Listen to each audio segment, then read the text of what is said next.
Make every night a wonderful journey, no matter where you are. Good night, sweet dreams. The first story, Catching the Bouquet. It was the day of my sister's wedding when all of this began. My mother kept worrying because there was no bouquet.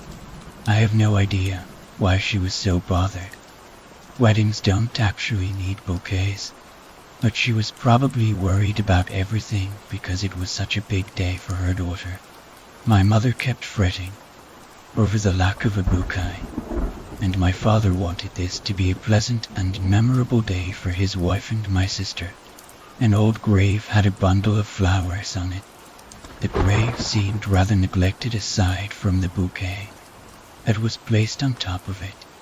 The stone was so old that you could not read the inscription, which had eroded away, and moss had overtaken much of the tombstone.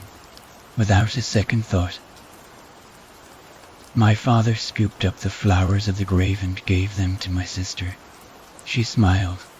Taking the flowers, he turned his head to my mother. "Is everything all right now?" Mother said nothing, still looking very nervous and uneasy. The entire wedding went very well. Until the bouquet was thrown, it was caught by my old babysitter, who was now a good friend of my mother's. That night, Mom and Dad went to the cinema to watch some movie which was rated 18. This meant I had to stay home. My parents are very strict. They didn't call the babysitter for me, but for my younger brother, whom they didn't trust me enough to look after. The babysitter arrived, but she seemed frightened. I'd wondered what was wrong, but I didn't bring it up. She was the one who caught the bouquet at my sister's wedding. I heard a crashing sound coming from the living room. I came down from my room and found shattered glass littered on the floor. The window had been smashed and someone was standing in the living room. My heart skipped a beat suddenly. I found my phone and calling 999. For those who don't know, that's the number for the police in the UK. All I told them was my address and that someone had broken in, and then I hung up. Then I got a better sight of who was standing in the living room. The woman turned her head, a pale white figure with a face that seemed almost cracked. She wore gardener's gloves and an old torn dress and held a pitchfork. I knew that when I saw her, she had come from beyond the grave. My mind raced. She ignored me and slowly stepped towards my babysitter, who screamed in fear. She jumped up off the sofa and stood paralyzed. It was like the gardener wanted revenge. After a couple of moments, I realized that since my babysitter received the bouquet from a grave, it seemed that the spirit had returned to get its flowers back. It attacked just as the doorbell began to ring and several knocks were at the door.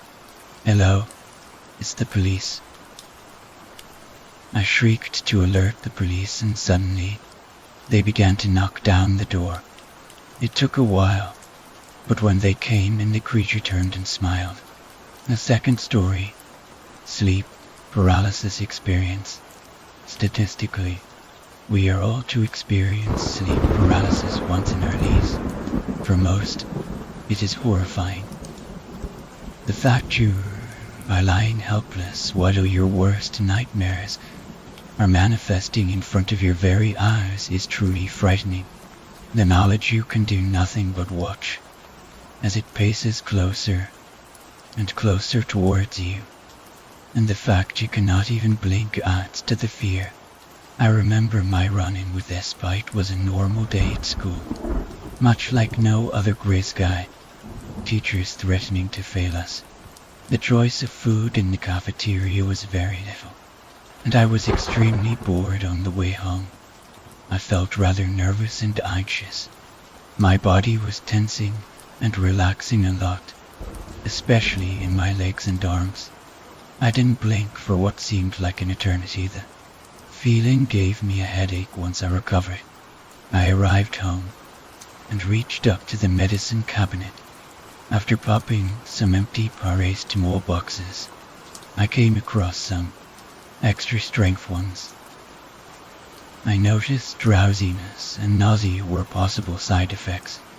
I didn't care, because the headache was piercing my very skull. I finished off some homework later on, and noticed it was 10:00 p.m. I felt tired from the pills and decided to go up to bed and get an early start for the next morning. I welcomed the sleep with open arms. It felt as soon as my head hit the pillow, I fell into a deep sleep. Unfortunately, I was experiencing a bad dream. I was alone on a dark road at night. I remember it was very cold and I could see my breath in front of me. I walked further on, down the road, looking around me at all times. There was literally nothing on either side of the road, just darkness. Eventually, I approached a lone wooden shack at the end of the road. The logs were stacked on top of each other with a lead roof. The wooden door had 5 small squares at into it. The cold metal handle chilled me to the core. Once I grabbed hold of it, I twisted it to the left and pushed the door open. The creaking stopped as I let the door go. It was pitch black inside. The small intricate details of the wood could barely be made out. The floor was caked in dust. It was at this point I looked up towards the far wall and I noticed a black sludge pouring through. It was a firm liquid, much like oil. It began spilling all over the floor. I turned round to escape, but the door was stuck. It was at this point I woke up. I tried to lean up and check the time on the phone on the table next to my bedside, but I realized I couldn't even move. I tried opening my mouth, but nothing. I just could not do anything. I felt helpless and scared. I thought I would snap out of it. I waited for what felt like an eternity. I still couldn't move. I looked over to the far corner of my room. I noticed a fine detail of a crack. It wasn't there before. The black, sticky sludge poured out from the crack. It spilled everywhere. It began piling up in one big heap, defying the law of physics. It took the shape of a humanoid. It began walking over to my bedside. Its face was a pale white. It had no eyes at all. It looked down at me. It leaned closer and pushed its face towards mine. I had enough. I immediately screamed as loud as I could and thrashed my arms and legs in all directions. I could move my body now. I blinked once and the entire figure was gone. So was the crack. I was safe. When I got some the next day, in my bedroom the next day, I noticed a drip on my shoulder. The liquid was black and firm. The 3rd story tomb.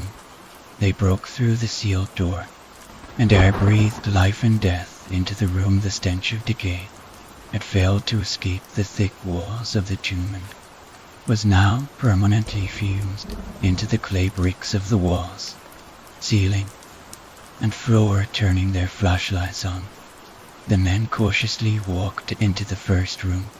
Their effort to keep themselves safe was futile from the moment they opened the door. The tomb saw them as they walked through its halls and rooms, watching as they dismantled one of its traps. However, it was a crude tripwire, simply set there as a warning to turn back before trespassers reached a horrible fate. However, men like this rarely listened, and with various picks, brushes, and masks, the foolish men continued on into the tomb. Not knowing they were being watched by its walls, their flashlights flickered as they went deeper down, darkness engulfing everything that they were too ignorant to point their lights on. Hundreds of years worth of information was passed by, as their lights were focused only on the ground and the ceiling. One found a colorful necklace, carefully rubbed away the dust from it like it was priceless, then put it in his pocket. The two watched every step of their journey to death. One tripped on a skull, sat there to prove they were soon to die, but he ignored it like the rest of the people that had come here. The tomb was not angered at his ignorance, but was rather amused at the show he was being given. Eventually, one stopped and shined his light on the wall. He stepped back, mouth open, staring at the writing. The tomb might have shaken with laughter.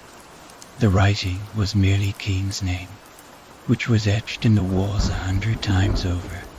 They wrote it down on a white pad like it meant something of top priority and moved on. The darkness enveloped them, trying to suffocate them, but the tomb called it back. It didn't want the darkness to interfere. Finally, the men got to the bottom of the tomb. The foolish men kicked down the door to the tomb. As everywhere, they tightened their masks and walked into King's room before the dust cleared. Nobody was there to hear their piercing screams from the mouth of the tomb. Their equipment outside left to burn and rot in the hot, harsh desert. The tomb took another 5 trespassers for King. It had kept King safe for centuries, and would keep him safe for centuries to come.